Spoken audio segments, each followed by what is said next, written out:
The sprint to the finish line. 14 states still up for grabs. Undecided voters under siege in their living rooms. I want objective information. I have to make up my own mind. The continuing tension in the Middle East as a warrior for peace is remembered.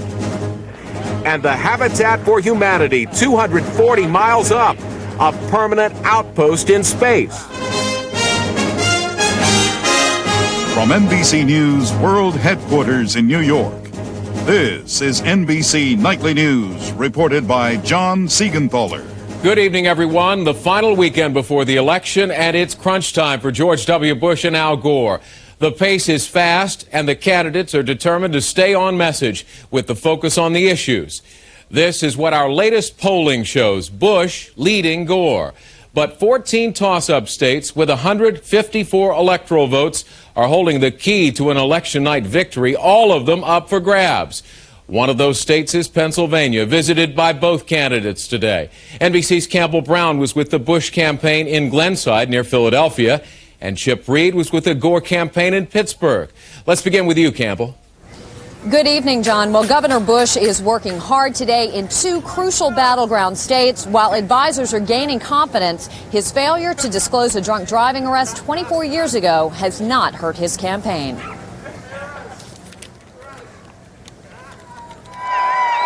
The final push. Governor Bush on the road with his running mate Dick Cheney and retired General Colin Powell, targeting two of the biggest prizes, Pennsylvania and Michigan, a total of 41 electoral votes. We're going to carry the great state of Michigan. In Dearborn, Bush makes no direct reference to the disclosure, leaked by a Democratic Party activist in Maine, of a drunk driving arrest 24 years ago when he was 30 years old. Personal responsibility remains a key part of Bush's message. I think all of us ought to be held accountable for the decisions we make in life. Bush, who quit drinking at the age of 40, has admitted he made mistakes in his youth. And with just 3 days to go in this campaign, his goal is to fire up the Republican base with energetic rallies, while sharply criticizing Vice President Gore as part of an administration that has failed to follow through on promised reforms. The Social Security system needs to be reformed. It needs to be strengthened, but for 8 long years, we ain't seen nothing yet. Now, Bush's final event tonight, a rally in New Jersey where Gore is ahead right now and 15 electoral votes are at stake. Tomorrow, Bush stumps all day in what is perhaps the most crucial state for this campaign. Florida, where Bush's younger brother is governor, is still a toss-up state. 25 electoral votes are at stake. Advisors have said Bush must win Florida to win this election. John? NBC's Campbell Brown, thank you. Now to Pittsburgh and NBC's Chip Reed with the Gore campaign. Chip? John, tonight Al Gore is focusing on what professional politicians call GOTV, get out the vote. At a prayer breakfast in his home state of Tennessee, still in the toss-up category and representing 11 electoral votes, Gore spoke in the cadence of a preacher about his history of fighting for racial justice. I believe, as I stand here in Memphis, that America has a rendezvous with redemption. Intended to inspire a large turnout among black voters, it's a message he will deliver repeatedly in large cities before Election Day. Wake up! It's time to take your souls to the polls. Later, at an airport rally in West Virginia, another toss-up state with 5 electoral votes, Gore again tailored his message to his audience. They are trying to convince you that I want to take guns away from hunters and sportsmen and law-abiding gun owners. That is false. In the ad war, the Gore campaign is out with a new one in the toss-up states of Florida and Pennsylvania, where seniors could make the difference. Is Social Security a federal program? Of course it is. But it seems George Bush doesn't understand that. Bush's advisors say his comment that Social Security is not a federal program was simply a slip of the tongue. But today, Gore hit Bush with one of his harshest attacks yet. It wasn't a slip of the tongue. It was an expression of ingrained hostility out of a preference on the other side for a dog-eat-dog, every person to himself mentality that works fine for the very wealthy, but does not work very well always for those who are struggling to get by. There are things we can... Tonight, Gore's focus here in Pittsburgh is the same as it was this morning in Memphis, getting the faithful to the polls. Democrats believe that a big turnout in the big cities could make the difference. John? NBC's Chip Reed with the Gore campaign. Chip, thank you. NBC's Jonathan Alter is in the battleground state of Michigan sampling voter opinion. Good evening, Jonathan. Good evening, John. The polls here are mixed. The political pros give a slight edge to Gore, but they wouldn't bet on it. The battle for the 8% undecided is fiercer than ever, especially here in Oakland County, a pivotal county in this pivotal state. If you believe that this election is one of the most important elections in your lifetime, let me hear you say yeah! Yeah! They're pulling out all the stops in Oakland County. It's like the World Wrestling Federation up here in this election. For the swing voters, star power. Tipper Gore and Hadassah Lieberman help target women voters. How are you voting? Yeah. How am I voting? While actress Bo Derek targeted the men. The race is very, very critical, and we need your vote. But all the effort to drive turnout is driving undecided voters like Kim Gebbe up the wall. Married with 2 kids, she's getting it from all sides. I get phone calls. Most of them are pre-recorded, and you say hello, and they go, "Hi, I'm calling from the George Bush campaign, and we'd like to talk to you." And you're like going, I can't be bothered listening to this tape recording. Kim works part-time at a sporting goods store, and when she gets home, she really resents the interruptions. I don't think they're going to change my mind. I don't think they're going to change my perception. I'm not listening. My 8-year-old answers the phone, and she listens for a second, hangs up. I said, "Who was that, Mary?" She goes, "Solicitor." So Kim is looking for her own information in the newspapers and on the internet. Now look, there's the thing that says differing sides on abortion issues see stark contrast in candidates. One issue that's not likely to sway undecided voters in Oakland County, the revelation that George W. Bush was arrested for drunk driving when he was 30. I honestly feel like we've all done stupid things 24 years ago, and to dredge it up now is really... it's insane. But the news still lingers in the minds of at least some Michigan voters.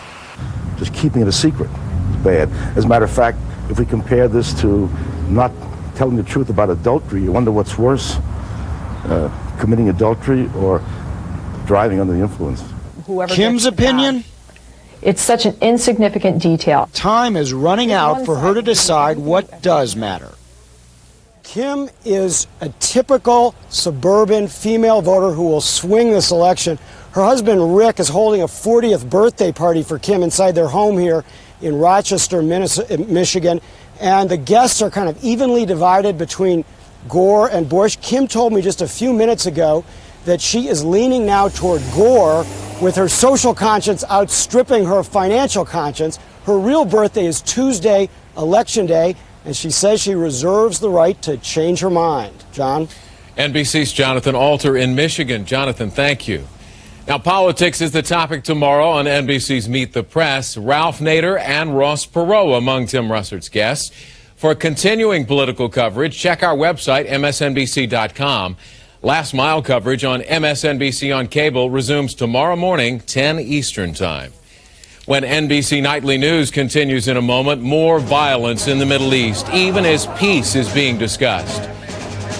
And later in focus, the decision to save the Everglades. Great place. I like your neighborhood. Thanks.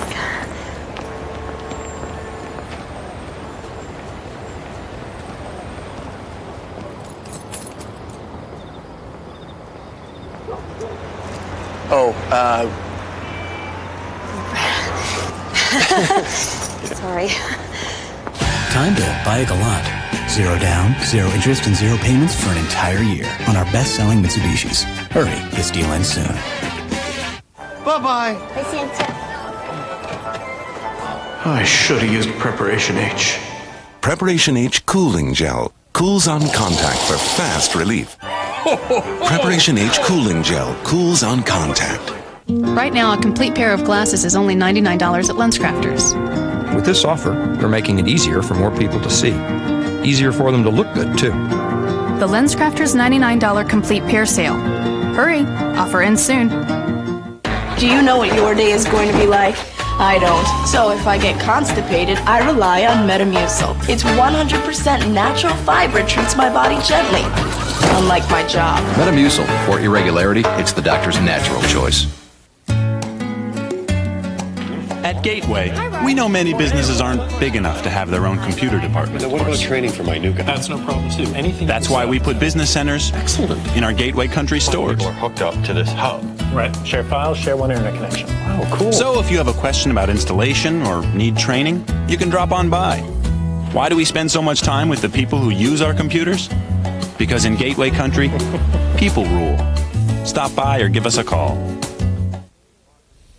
In the Middle East today, a solemn anniversary marking the death of a leader who sought peace, which seems further away now than ever. NBC's Donna Friesen has our report. Thousands of Israelis gathered this evening in the spot where Prime Minister Yitzhak Rabin was assassinated 5 years ago, shot by a right-wing Jew opposed to the peace process. Tonight, the current Prime Minister, Ehud Barak, appealed to Palestinian leader Yasser Arafat to reach out for peace and end the violence. But on the streets earlier today, more violence, Palestinians throwing rocks, Israeli troops using tear gas, in some cases bullets, at least 70 Palestinians wounded. This despite the latest ceasefire agreement. Overall, the clashes have been less intense in the past couple of days, but they are still continuing. It is a fragile truce, and no one's certain it will hold. These Palestinian students meeting to discuss the violence have little faith in the peace process and see no reason to stop their fight. If we just stop now, it's nothing. We did nothing. But after 5 weeks of violence and more than 170 deaths, there is also a renewed desire for peace among many here. What's going on right now is crazy. It doesn't help us, doesn't help them, doesn't help anybody. Barak confirmed tonight he is willing to follow Arafat to Washington, possibly next week, to again talk peace. A glimmer of hope after 38 straight days of bloodshed. Donna Friesen, NBC News, Tel Aviv. To outer space now, where the age of exploration has entered another extraordinary phase. Here's NBC's Robert Hager. A historic mission aboard the new space station. Astronaut Bill Shepard and 2 Russian crewmates spending the weekend turning its living quarters into the home they'll occupy for the next 4 months. The first of many crews that will rotate up to this place that from now on is intended to give mankind a permanent foothold in space. So what's the living area look like? We're here at NASA's Johnson Space Center in Houston, Texas, where this mock-up is used for training. The real thing was built in Russia, and so it's called the Zvezda, which is Russian for star. And the initial impression you get is compared to the space in which our astronauts have to live aboard the shuttle, this one has got a lot of living room. And here we are inside. Now, normally the crew would enter there. That's the docking port. And one of the first things they come to is the laboratory. It's very much like the laboratory on an airliner, and it gets a door for privacy. Underneath here is a treadmill. They're required to work out 2 hours every day to stay muscle-toned in space. This is a sleeping quarters. Remember, there's no up or down in space because you're weightless, so this is the way they sleep. A door closes here. There are a couple of these around this unit. Specially packaged food, lots of that aboard, and a table that folds out. Think of it as a family room table. Underneath, there's a food warmer. And interesting how things are stored. Since space is weightless, they can just be pushed up against Velcro or hung from hooks, which are all over this ship. And down this way, it's a workstation to help dock a visiting Russian cargo ship by maneuvering these handles and watching what's happening on a monitor. And then on beyond here, the passageway to the rest of the space station, which for now is mostly support systems and storage. In coming years, with additions, the space station will grow to 7 stories high and the length of a football field, at a cost to the U.S. of more than $60 billion. Some call it space junk we don't need. But this week, as NASA beamed up good wishes and applause, have a good day. Others called it the start of a new era. From now on, for the first time ever, there may always be a human presence in space, out there beyond the confines of our globe. Robert Hager, NBC News, Houston. When NBC Nightly News continues, correcting an environmental mistake here on Earth. The other day, I'm driving down Broadway when that pastrami on rye catches up with me. Heartburn, big time. My passenger says, here, take a Zantac 75. I say, what are you, a doctor? And he says, yeah. The medicine in Zantac 75 is the #1 doctor-prescribed acid reducer. It relieves even your toughest heartburn, controlling acid for up to 12 hours. A real gentleman, that doctor. Zantac 75 for tough heartburn. Doctors know. Now, every time you brush, you can get a massage. The new Crest Advanced Care toothbrush has multi-level cleaning bristles, plus soft massaging tips to help keep gums healthy. New Advanced Care from Crest. Right now, a complete pair of glasses is only $99 at LensCrafters. With this offer, they're making it easier for more people to see. Easier for them to look good, too. The LensCrafters $99 complete pair sale. Hurry, offer ends soon.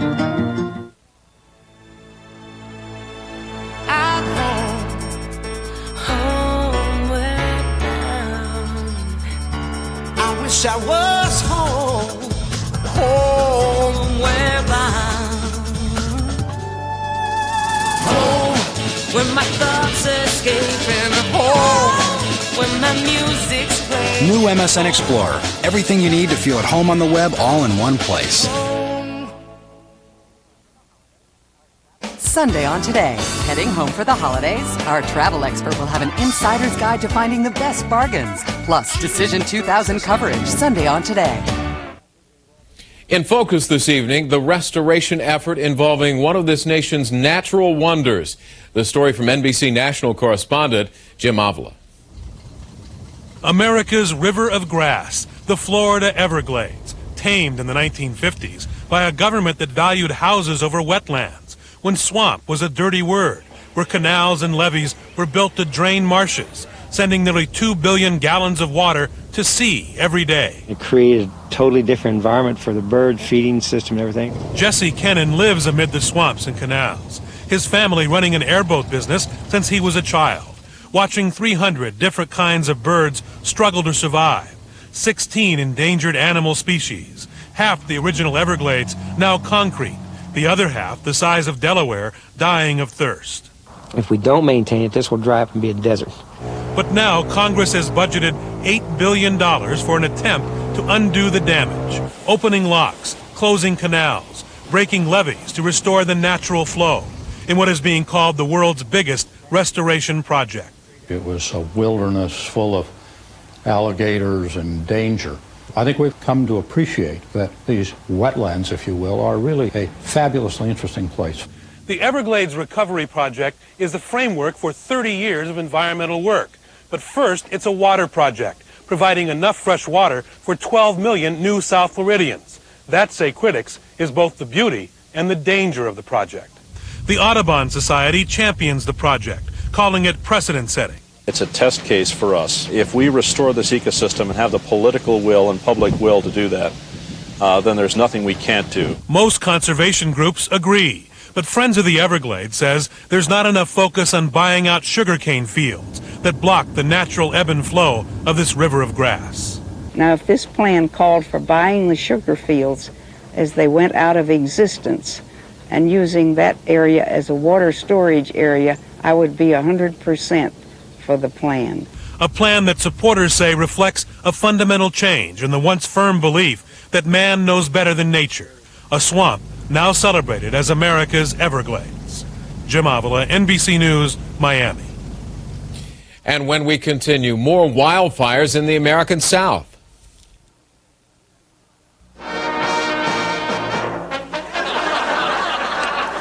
Good evening. Here's the news flash. He's outrageous. He's out of control. He's Benny Hill, television's king of comedy. Now, for the first time ever, you can own the Benny Hill Collection. The only complete edition of Benny's greatest comedy routines. Now available on home video. It's shocking. It's unforgettable.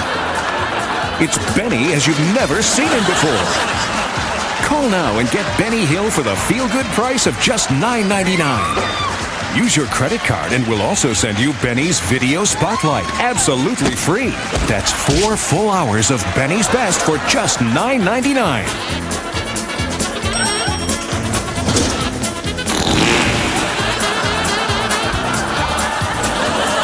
You'll get your favorite sketches and hilarious routines. Then preview other great Benny Hill videos. There's no minimum to buy. Cancel anytime. Call now and get Benny Hill for just $9.99. Order with your credit card and you'll also get Benny's Video Spotlight absolutely free.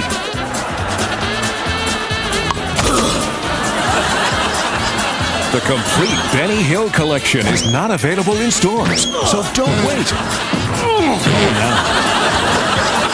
Call 1-800-782-2332 to order Benny Hill for only $9.99. Use your credit card to get Benny Hill's Video Spotlight free. That's 1-800-782-2332. Or send $9.99 plus $3.99 shipping and handling to Benny Hill, Department 4, Richmond, Virginia, 23280. Call now.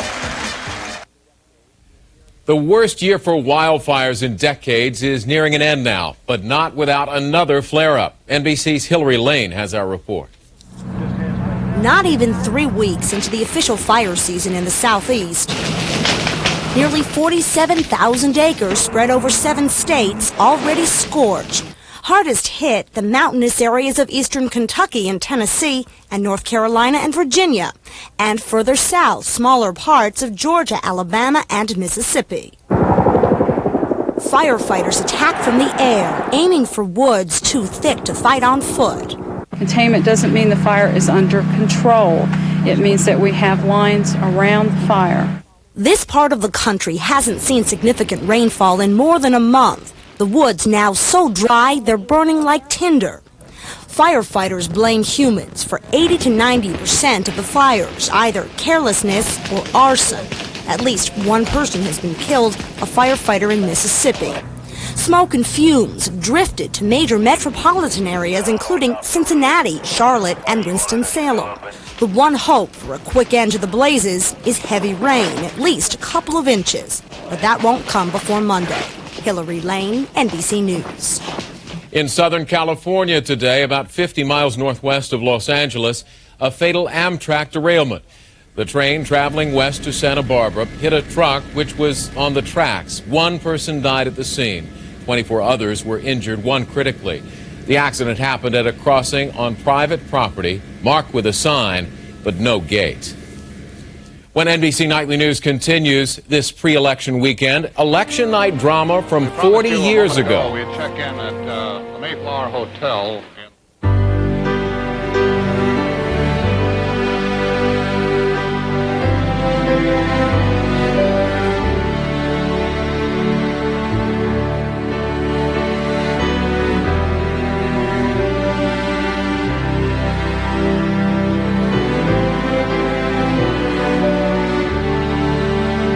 Space.com. Something amazing every day. It's important to take care of yourself. It's also important to talk to your doctor. Ask your doctor about Prempro.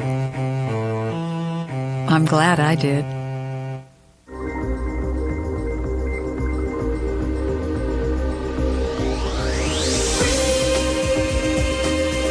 Introducing a new premium sedan from Hyundai. With soft leather, traction control, V6 power, and the freedom of America's best warranty plan. All for less than $24,000. The new XG300. Fly first class for the price of coach.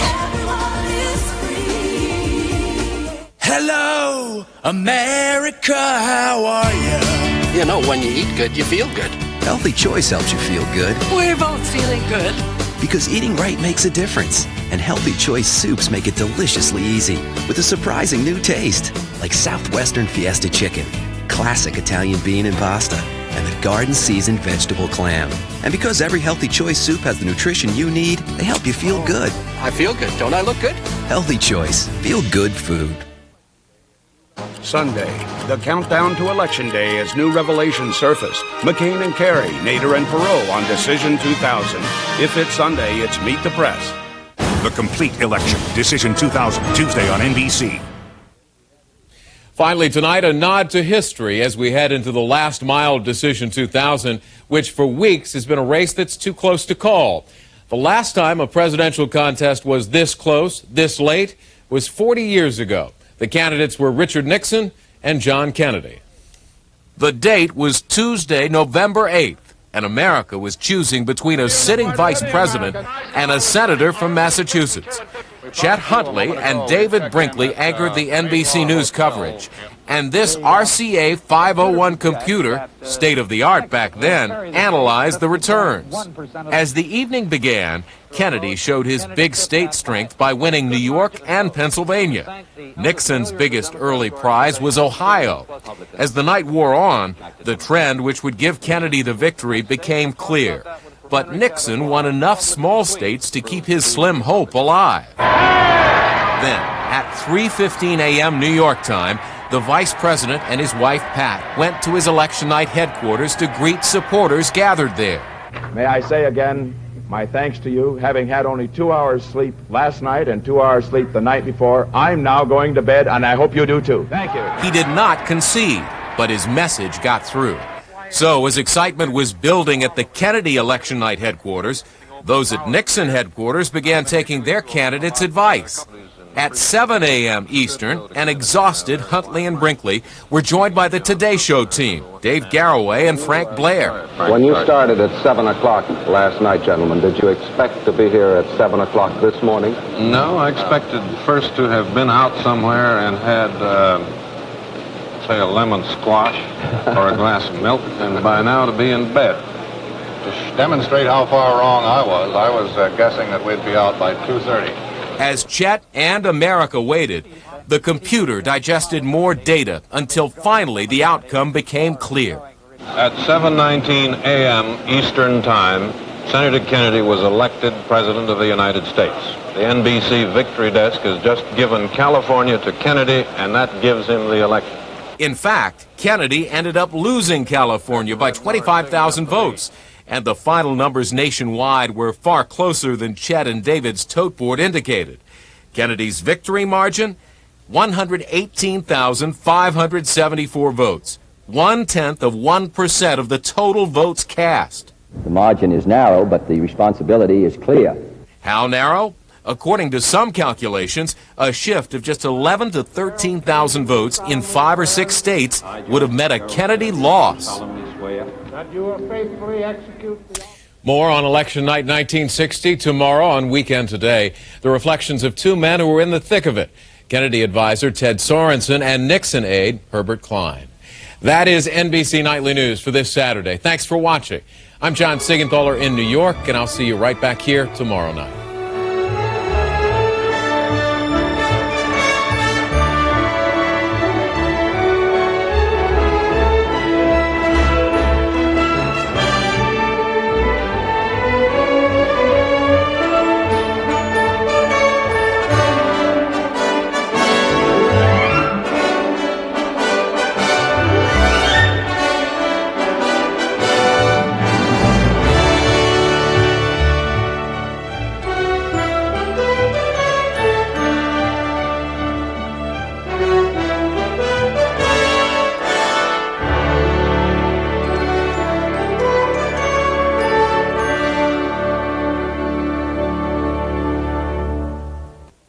NBC News, America's news leader.